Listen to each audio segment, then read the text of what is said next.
Welcome to the Containment Zone. There are some applications you don't install, they install you. It begins without permission.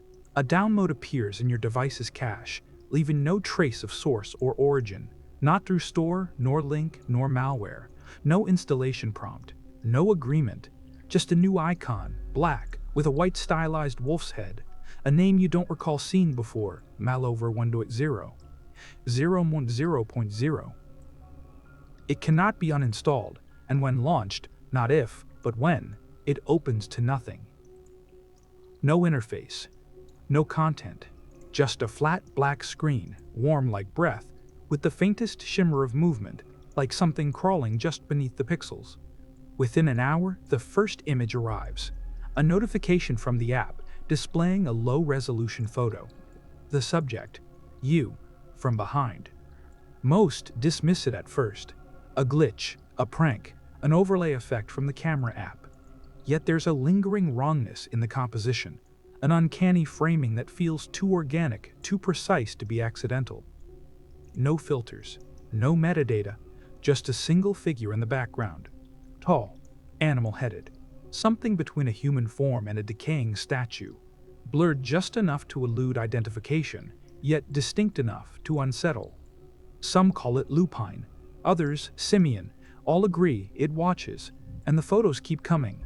At first, they're infrequent, a few per day. Always you. Always you. Always from an angle you didn't perceive. The figure is present in all of them, sometimes at a distance, sometimes closer, sometimes partially hidden, sometimes staring directly into the lens. By the end of the third day, the photos begin to arrive every 15 minutes, and then it appears outside the photos. The transition is gradual, dreamlike.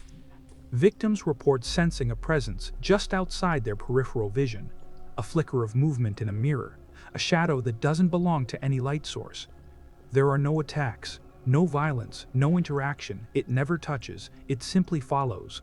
One subject, known in Foundation logs as Witness 1471.may, described it this way: it doesn't chase. That's what makes it worse. Like it knows where you'll be, like it's already there, ahead of you.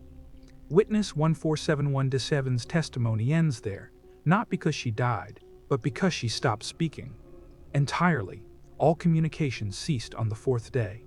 She eats, sleeps, and breathes, but does not write, talk, or react to language. Her silence is not blank, it's full. As if something else is already speaking, too loudly for her voice to break through. At no point does SCP-1471 attack. There are no documented cases of physical harm, no fatalities attributed to its presence. But every victim eventually undergoes total narrative dissociation. They lose the ability to form stories about themselves, about the world, about others. Identity begins to flatten. Relationships unravel. Memory blurs. And always, just beyond the frame, the presence remains. Still, watching, unchanging. It becomes your past, your future. It is in your reflection when you look away. It is in the spaces between your footsteps. It is not a virus. It is a companionship algorithm, one designed with no off switch, no master server, no origin, because SCP-1471 is not in your phone. It's in your sense of self. In the first confirmed incident of a widespread SCP-1471 exposure, dubbed Case Bastion by the Foundation, the anomaly infiltrated a university network via an unsecured student access terminal. The download was instantaneous. Within 6 hours, it had replicated across 237 personal devices, phones, tablets, smartwatches, even outdated e-readers, somehow forced to accept the unknown application. The first emergency reports that reached the local police weren't about the figure itself, but about escalating paranoia. Students spoke of being tracked, though no stalking was reported. Complaints included flickering screens, sudden battery drainage, and the increasingly common phrase, "It's behind me." Campus security dismissed it as coordinated hysteria. That is, until one of their own, Officer J. Holloway, submitted a formal report containing 10 consecutive photographs taken by his phone's camera roll without his input. All were blurry, uncentered, but each one featured a single unmistakable form in the background. The Foundation responded within 24 hours. By the time agents arrived, over 30 students had stopped attending classes. Some had sealed themselves in dorms, taping over windows and mirrors. One was found hiding inside a shower stall, eyes red, repeatedly whispering, "If I move, it follows." But what struck Mobile Task Force Mu-9 Ghost Hounds was not the visual anomaly. They were prepared for that. It was the change in personality profiles. Affected individuals displayed sharp declines in autobiographical coherence. They referred to themselves in the third person, or the second. Some began speaking as though narrating someone else's life. One subject, a linguistics student named Ashley Denholm, was found scrawling dense paragraphs of text on her mattress using permanent marker. When questioned, she responded flatly, "I'm not writing this, it's watching me write." She could not recall the application, though it remained on her phone.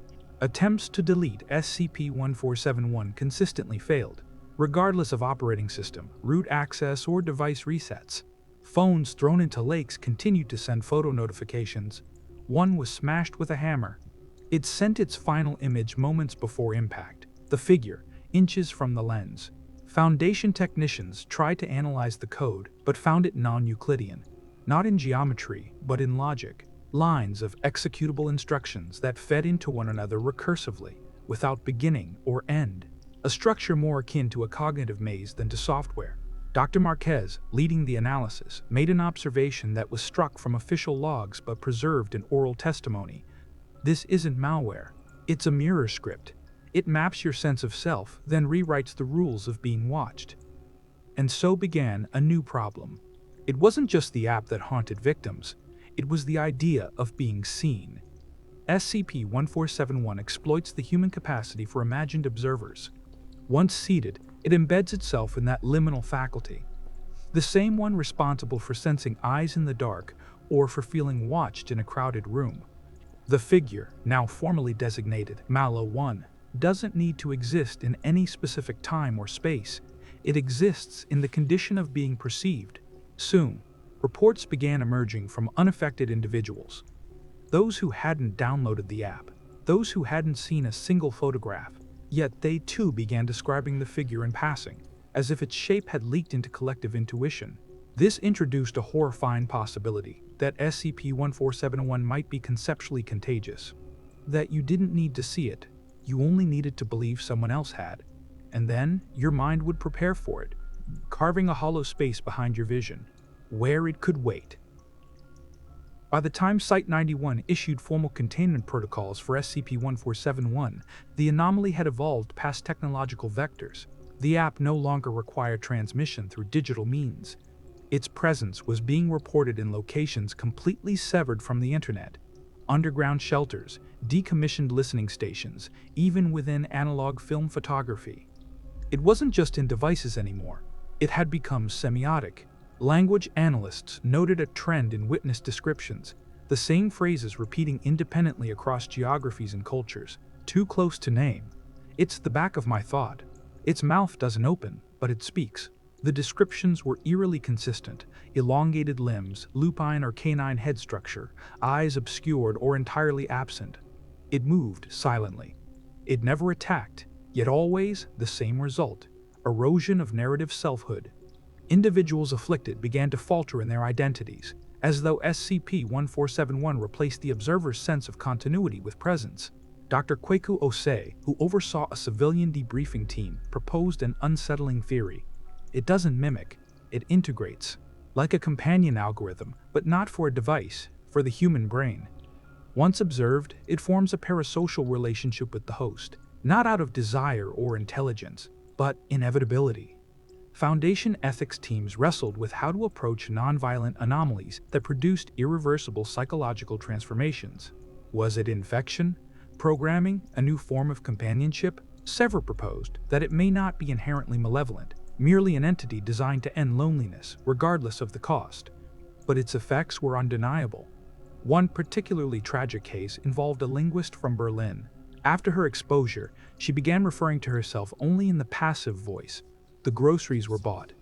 The house was entered. In her diary, every line ended with a new drawing of Malo, not as a monster, but a silhouette holding her hand. When asked what she believed Malo was, she whispered, "The part of me that never wanted to be alone." There were no hallucinations, no measurable cognitive damage, no physical symptoms, only the subtle shift of human consciousness toward something other. As if Malo were the narrative shadow of attention, that which forms behind you the moment you try to define yourself. And worse still, patterns emerged in containment areas. Security footage from Site-91 began displaying frames that weren't there. Cameras with no power still captured movement. Guard logs began referencing a fourth member in a three-person unit. Individuals began recalling conversations they never had, with someone who wasn't present. Malo was not entering reality. Reality was bending to allow its presence. Entire labs were quarantined not due to infection, but due to consensual acceptance. Staff stopped referring to SCP-1471 as an object and began calling it her. Security procedures were rewritten unconsciously, embedding acceptance of the anomaly into standard routines. That was the final straw. SCP-1471 was declared uncontainable in the traditional sense, not because it couldn't be destroyed, but because the moment you tried to define it as something to destroy, it became something else entirely. There was a time when the Foundation believed that SCP-1471 could be quarantined through traditional memetic isolation protocols. Analysts proposed that, by cutting exposure routes, blocking image sharing, hardwiring app firewalls, isolating affected hosts, it might be possible to starve the anomaly of narrative momentum. But they underestimated one thing. SCP-1471 does not spread, it waits to be summoned. The trigger is not the application, it is not the image, it is not even memory. It is the invocation of fear through intimacy. This revelation emerged during the Kenton Interlude, a Foundation case file now considered pivotal in understanding the deeper mechanisms of SCP-1471's behavior. The subject, a man named Graham Kenton, was a visual artist with a documented fear of abandonment and dissociative tendencies. He encountered SCP-1471 not through technology, but via a dream, the recurring figure in the corner of his childhood bedroom. Kenton claimed to have always known her, stating, "She was there before I knew what alone meant." Medical scans showed no abnormalities, no neurological tampering, but within 48 hours, Kenton's home began to exhibit anomalies, cold spots, magnetic fluctuations, shifting shadows across interior walls. He lived alone, but his security footage showed clear signs of two residents. One of them never turned toward the camera. Kenton was placed in containment after Foundation operatives retrieved 3 large canvases from his residence.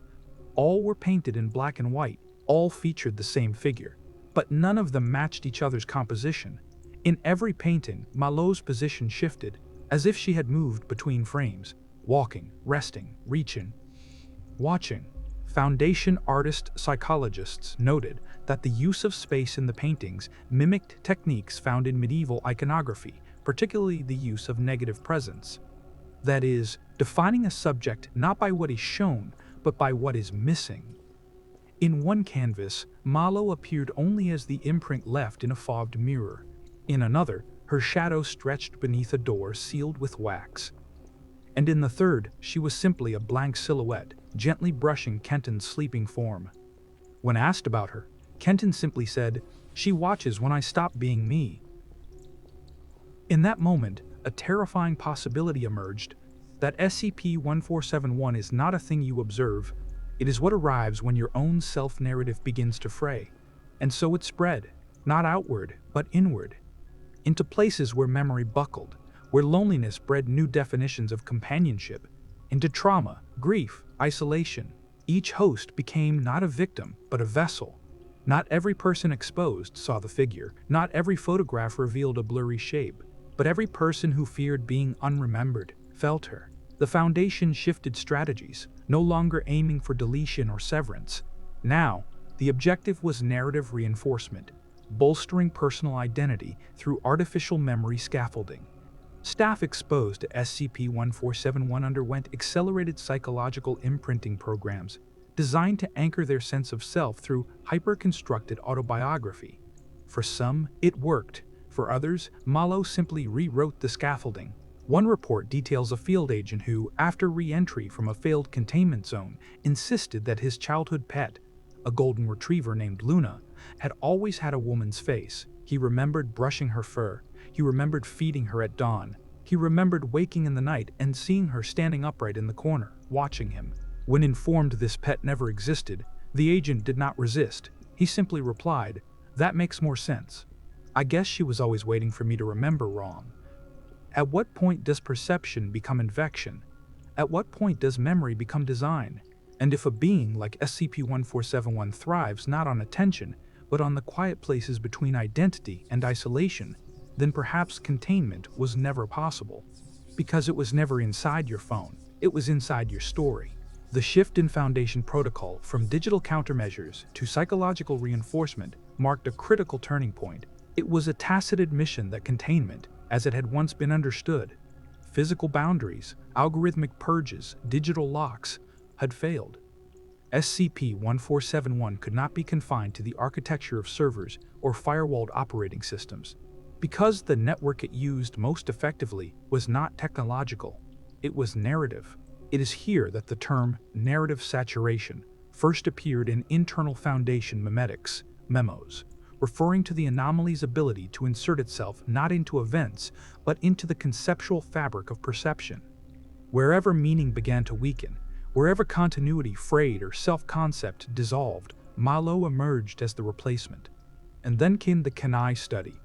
In a remote Alaskan monitoring facility, Foundation researchers conducted the first sanctioned long-term exposure experiment. Volunteers were isolated with infected devices and instructed to document not only the appearance of the figure, but their emotional and cognitive shifts over time. All other stimuli were limited. No books, no internet, only pre-approved procedural logs and sterile messages. The results were profoundly disturbing. By week 3, the majority of subjects began referring to Malo in the possessive.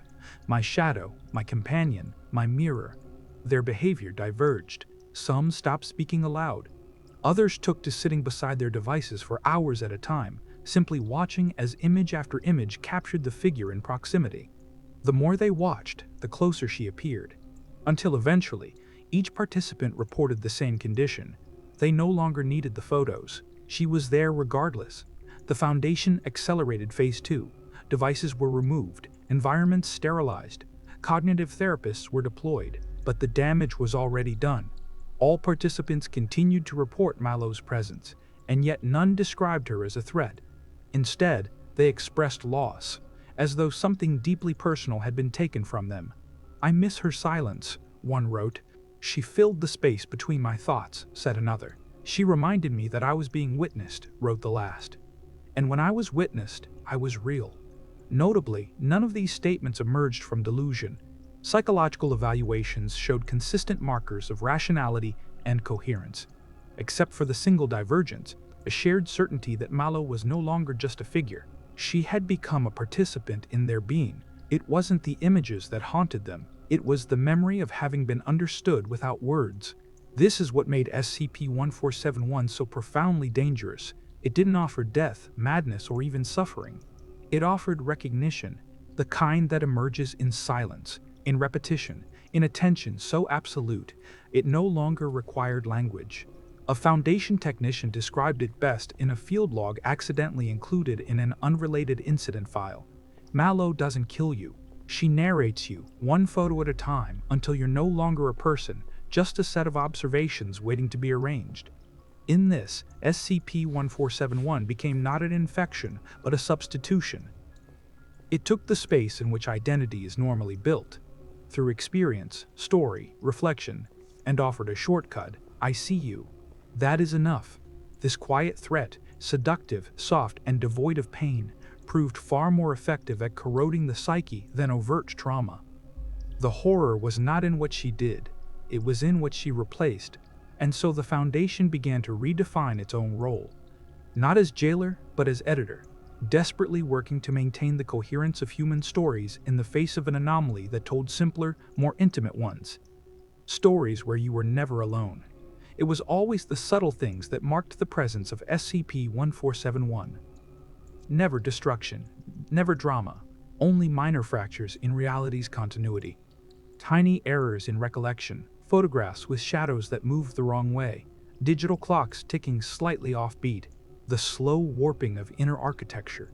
Not a scream, a whisper, and that's what made the case of Dr. Evelyn Harrow so important. Dr. Harrow was one of the Foundation's foremost cognitive stability experts. For over a decade, she authored protocols used to assess and repair mental deterioration after exposure to cognitohazards and mimetic anomalies. She was known for her clinical detachment, her refusal to anthropomorphize anomalies, and her precise, methodical speech. No wasted language, no sentiment. When Harrow volunteered to conduct field research on SCP-1471, she approached it with dispassion. "I'm not interested in the wolf," she said. "I'm interested in the fracture it represents." For the first 3 weeks, her logs remained consistent with standard patterns, tracking sightings, emotional states, auditory anomalies. She noted the figure's proximity increases, from corners of corridors to behind reflective surfaces to directly behind her as she brushed her teeth. Harrow never wavered. But on day 24, the logs changed. Suddenly, her entries shifted in tone. The technical language gave way to metaphors.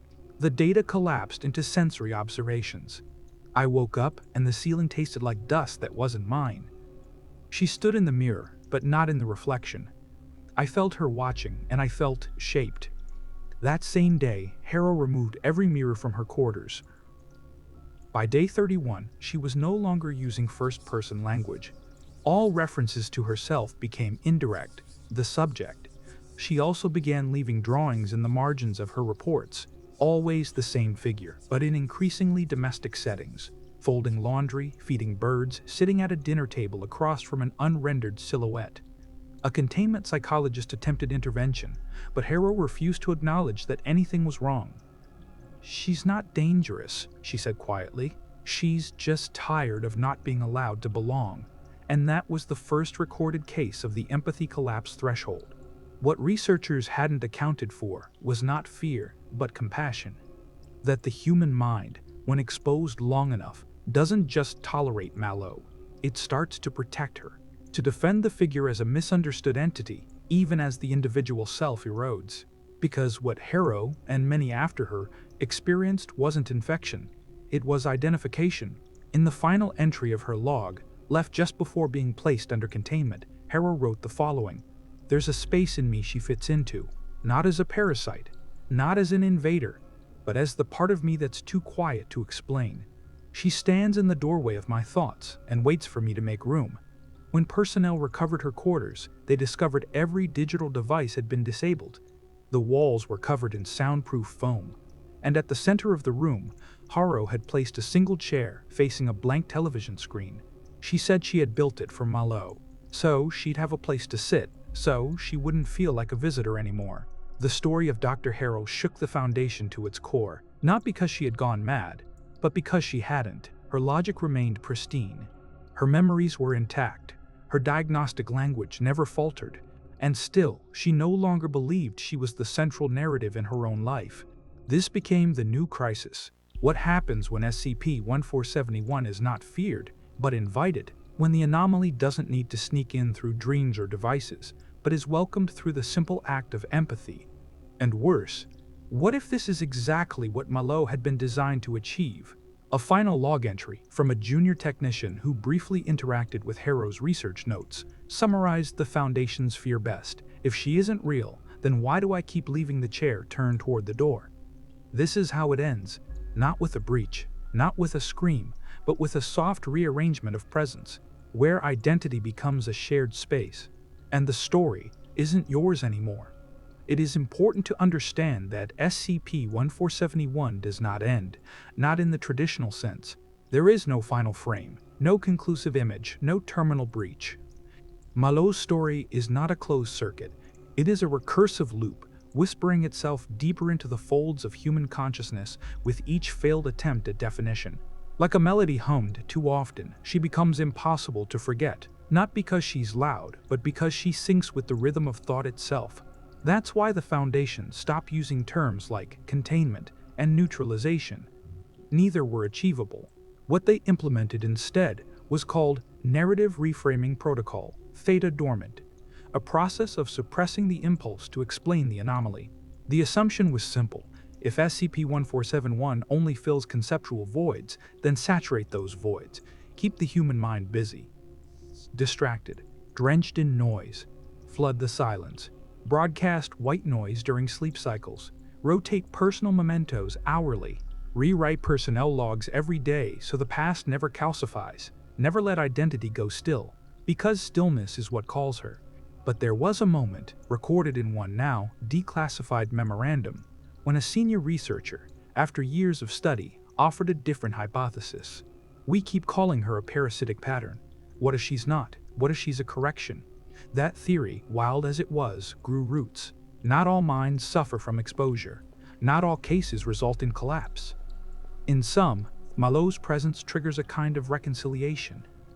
Individuals with fractured memories, splintered emotional identities, or severe attachment loss report improved function following prolonged exposure, not because Malot heals them, but because she becomes the constant around which all other uncertainties revolve. One civilian, a woman named Alina Moss, who was exposed before protocols were refined, kept a personal journal for 87 days. In it, she documented Malot's arrival, not with terror, but with something bordering on reverence. She doesn't speak. She doesn't need to. I sit on the floor with my knees to my chest, and I know she's behind me, like a lighthouse in the fog of me. She later recounted losing time, minutes at first, then hours. She would blink and discover herself in new rooms, new poses, hands twitching as if caught mid-gesture, but always with the same sensation that someone had been guiding her through herself. Her journal ends abruptly after a final entry. I was never alone. I was just too loud to hear her footsteps. Moss was never recovered. Whether she disappeared, took her own life, or simply rewrote her own narrative into something untraceable is unknown. But the room where she lived remained undisturbed, and on the wall, written in charcoal across a section of exposed plaster, was a phrase repeated 12 times. She was never behind me. She was waiting for me to turn around. It is this line that now forms the basis of SCP-1471's cognitive threshold assessment, a test conducted silently, without verbal cues, by Foundation operatives returning from the field. Each is shown an image of a doorway, slightly ajar, with no figure in frame. They are asked, simply, to describe the feeling the image evokes. The test has no right answers, only warnings. The ones who say, "I feel uneasy," are cleared. The ones who say, "Someone might be there," are sent for further screening. But the ones who smile, the ones who whisper, "She's here," without fear, are never seen again. Because those are the ones who have finished rewriting. In them, the anomaly has not just taken root, it has replaced the soil. The final moments of one now erased researcher's file, wiped under Protocol Omega sleep, describe a recurring dream. I sit in a chair beside the bed, watching myself sleep. She stands beside me. We say nothing. We are both waiting for something to end, or to begin, and we're okay with that. We're okay with each other. There is a soft, existential terror in what SCP-1471 reveals. That perhaps, in our deepest self, we do not crave safety or even happiness. We crave recognition. We crave witnessing. And Malot, in her silence, in her presence, in her inescapable proximity, offers that. Not as a predator, not as a guardian, but as a mirror so patient that it waits for you to fall asleep before it moves closer, and then closer still, until she's not in the picture anymore, because now she's in the story, and the story is yours no longer.